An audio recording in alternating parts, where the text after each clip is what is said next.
In Christianity, and in the different versions of the Christian Bible, we find undisputed evidence that animals and pets have souls.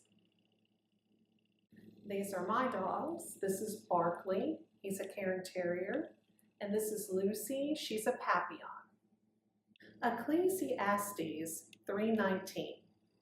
For what happens to the children of man and what happens to the beasts is the same. As one dies, so dies the other.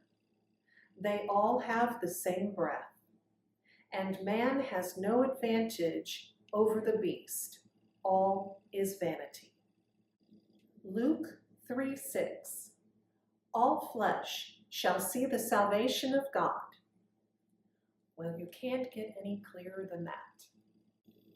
In Psalm 104:30, it reads, Thou send us forth His Spirit, they are created. In other words, God breathes His Spirit into all life forms, human and animal. And this alludes to the fact that humans and animals contain the gift of life from God and a soul.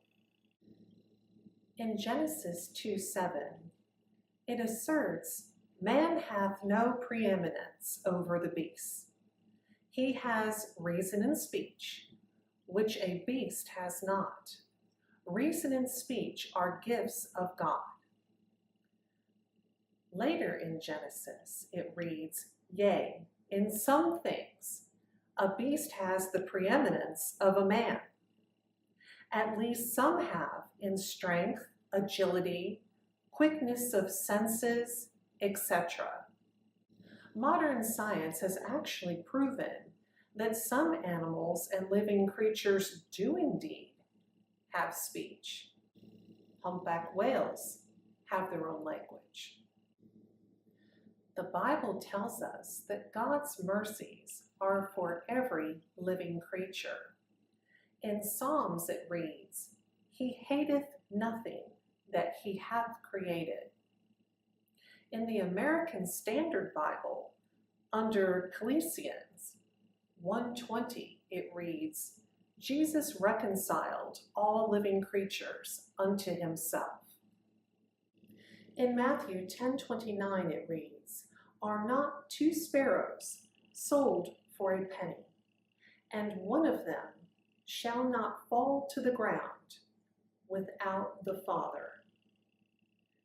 That tells us that God is very much aware and accounts for every living creature that He has breathed life into and has created.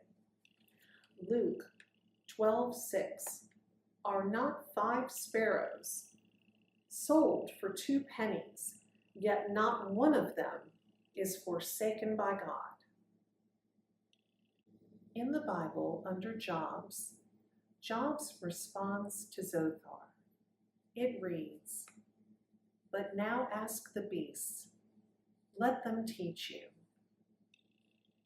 and the birds of the heavens, let them tell you. Or speak to the earth, and let it teach you. Let the fish of the sea declare to you. Clearly, the Christian Bible teaches us that animals have just as much to teach us as we have to teach them, and that they are equals to us. The Lord loves all of the creatures that He created. In Christianity, it's clear that humans and animals share the same process of death. It tells us that in the scripture. Therefore, they share the phenomenon of having a soul. Now, if you would like to learn more about how world religions and spiritual paths look at animals, animal souls, and pet loss, I invite you to purchase a copy of my book, Pet Loss, A Spiritual Guide. I have left a link in the video description box under this video where you can click to read a description of the book and read reviews of it on Amazon.com. Thank you for watching my video. Take care. God bless. Hey everyone, it's Julia Harris. This is my youngest child. This is Barkley. He's 5 years old. He's a rescue Yorkie mix.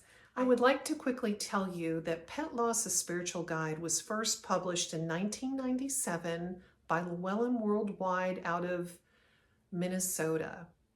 I was 27 years old when this book was published. I'm now 54.